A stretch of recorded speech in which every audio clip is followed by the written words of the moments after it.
So typically when writing dissonant music, my go-to harmony is based on the 0-1-6 chord, sometimes called the Viennese trichord.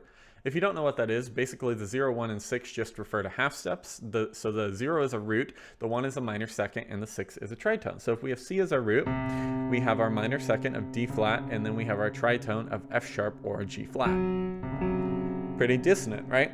The idea behind the chord is that it's actually one of the most dissonant chords possible because it contains the two most dissonant intervals, the minor second and the tritone. The issue, though, is that the minor second and the tritone are actually a perfect fourth from each other. C sharp and F sharp's a perfect fourth, and if you voice the chord a little differently, you get a perfect fifth. Now, the perfect fifth is arguably the most consonant interval possible, except for the octave. And then the perfect fourth is also quite consonant. Now, one could argue that the perfect fourth is actually dissonant if we refer to the Dark Ages and we look at their plain chant harmony. But I don't think that's what the Viennese school had in mind when they were building this. So there's consonance in there. So how do we then build the most dissonant chord possible? Do we just stack more minor seconds and more tritones? Well, even with that, we still have consonant intervals in there. I mean, there's a C to a G right there, which is a perfect fifth. And we have the D to the G, which is perfect fourth, and we have the C sharp to the F sharp, which is a perfect fourth. So we have all that consonance built in there. So how do we go about building the most dissonant chord possible? Well, let's look back at the Dark Ages thing. Why did they consider the perfect fourth dissonant, and why do we consider it consonant? Well, it's because it's relative to the time.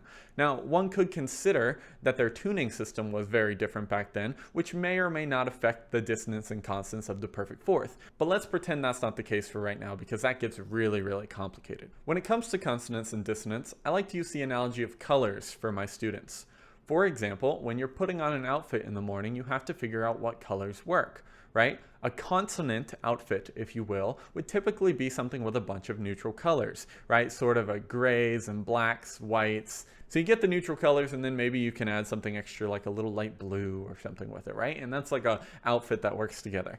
Well, a dissonant outfit is going to be an outfit that doesn't work together at all. It's the person you see who's wearing a bright red shirt and bright neon yellow pants. Why did the person wear the bright red shirt and the neon yellow pants?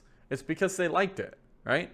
So is it just the environment around us? Is it what we're exposed to that determines whether consonance and dissonance is ugly or pretty or good or bad?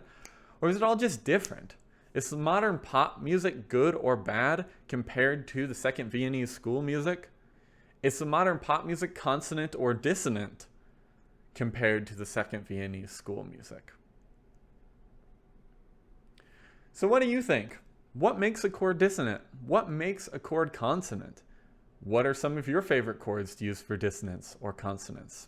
Well, you write the comments down below. I'll keep trying to figure out dissonance.